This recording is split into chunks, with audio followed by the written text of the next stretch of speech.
စံပြတဲ့တုံးကပါတိတ်ကိုလို့စာကနမယိုချာနီတိုင်းစောကမောင်နဲ့တူတွင်ကြောင်မြက်တွေတူရင်ခရီပါနေညာ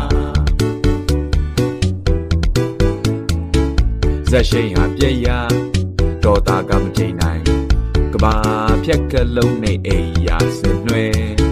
ဖတ်ကြိုးစီသွားဖို့ဆရာသမားလို့တားခင်ဇောက်ထိုးပြုတ်ကြကိုဟာကြောင်းဆိုမိန်ကလေးများဟာဂရီပါလိုဝေါင်ဝေါင်ရွှေချင်နာသူလေတမနီအသေးကို more the efficiency သုံးမိဖြက်စီမင်းကြောင့်ပဲငါမှအိတ်မပြောဖြစ်ရတာ Vandano so မိတ်ဆွေဖြစ်ပြီးအန်တာမျိုးတော့မှ